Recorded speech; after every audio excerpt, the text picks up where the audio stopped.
Welcome to This Explainer. Today, we're unpacking a massive technological earthquake that's actively reshaping the entire advertising industry. Synthetic media and generative AI are literally transforming modern marketing as we know it. We're at a point right now where a brand can clone a spokesperson's voice, translate a single video into 20 different languages with absolutely perfect lip syncing, and do it all in just a few minutes. It allows for hyper-personalized campaigns at a scale that honestly was just completely unimaginable a few years ago. It's an incredible frontier of creative potential, but, and this is a huge but, this exact same technology carries massive legal exposure. So today we're going to explore that really delicate balance between the creative magic of deepfakes and the strict legal realities you have to navigate to survive. Okay, let's dive into this. Here is our roadmap for today. We'll be covering 1. How marketing deepfakes actually work. 2. North American use cases. 3. Weighing the savings versus the risks. 4. Platform AI rules. 5. The EU AI Act versus Canada. And finally, number 6, a rock-solid 5-step compliance plan. All right, starting with Section 1, how marketing deepfakes actually work. To understand the compliance risks, we really have to pull back the curtain on how these tools operate. Think of the synthetic generation pipeline as a highly advanced 3-step digital assembly line. It's basically a math magic trick. Step 1 starts with the audio. Neural voice engines and spectral alignment tools clone vocal pitch, pacing, and accent from incredibly short audio reference clips. Then, moving to Step 2, we get into the visuals. Computer vision models map a 3D facial wireframe right onto the target subject. And finally, Step 3 brings the whole shebang together. This stage uses incredibly powerful video diffusion models and GANs, generative adversarial networks. These algorithms process spatiotemporal video noise to synthesize highly realistic human movement, frame by frame, giving us a photorealistic final output.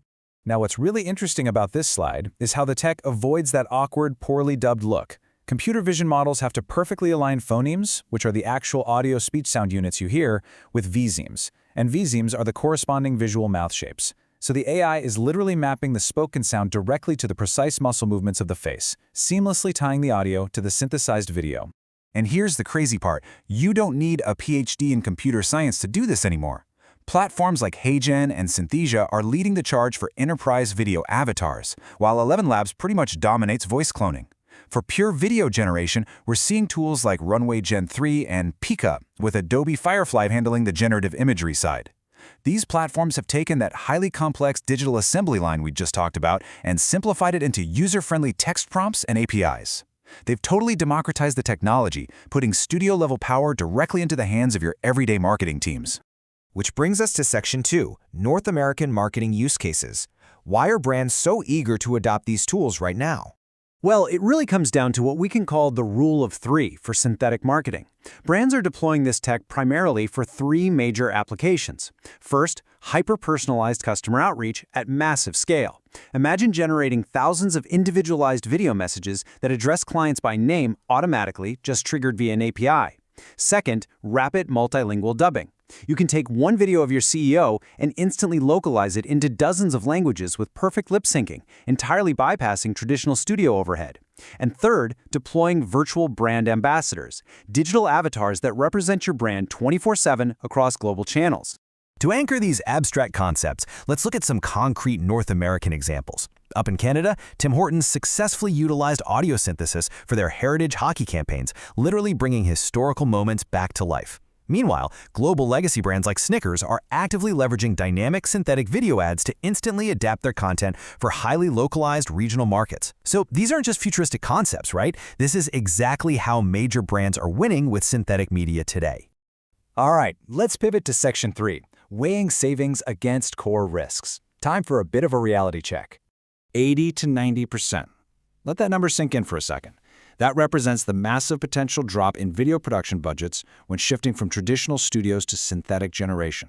You're completely eliminating set costs, camera crews, travel overhead.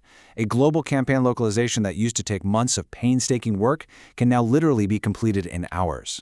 So yeah, the commercial incentive is absolutely undeniable.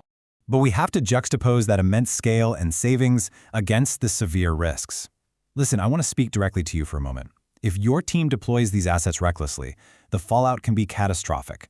On the operational side, you risk the uncanny valley effect, those subtle digital glitches or unnatural lip alignments that just deeply alienate your audience and instantly erode brand trust. But on the legal side, the stakes are even higher. Using AI to mimic a real person without bulletproof, documented rights opens your brand up to severe deceptive advertising penalties, massive public backlash, and even the dangers of voice hijacking and CEO fraud. You're basically trading production headaches for compliance minefields. Moving on to Section 4, Social Platform AI Disclosure Rules. And this brilliantly illustrates how every social platform is building their own walls. Meta mandates a Made with AI label for realistic media, and they enforce this through automated scans that look for embedded C2PA provenance metadata in your files.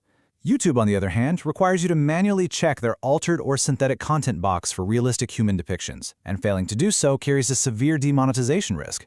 Then you have TikTok, using a hybrid approach, combining automated C2PA tagging with a manual toggle requirement.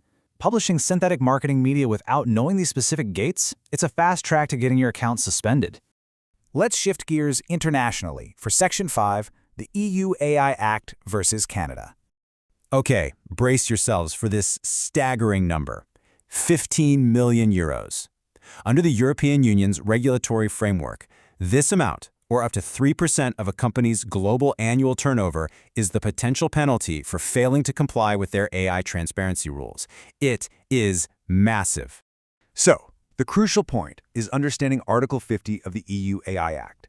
It states that deployers of deepfakes depicting real people, places, or events must explicitly disclose the artificial origin of the content. And here is the real kicker. There is no intent defense. None.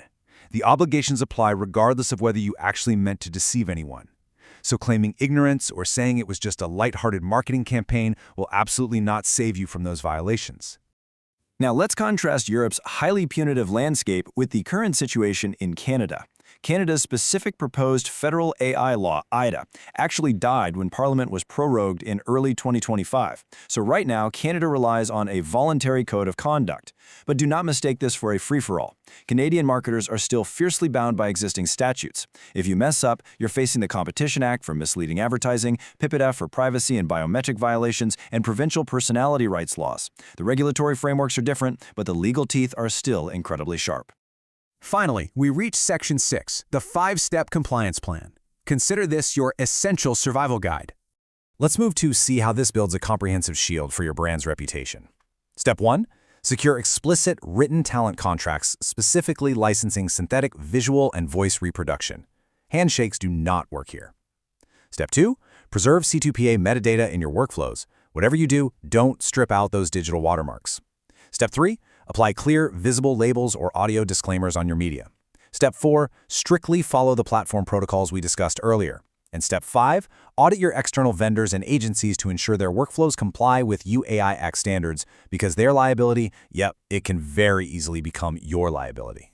Synthetic media offers truly unprecedented marketing power, but that power absolutely demands radical transparency and strict legal discipline. So I'm going to leave you with this final provocative thought. Is your brand actually ready for the synthetic revolution? Or are you blindly risking your reputation just for the sake of lower production costs? Take a really hard look at your compliance posture today, because the technology is moving fast and the law is catching up even faster. Thanks for joining me on this explainer, and keep learning,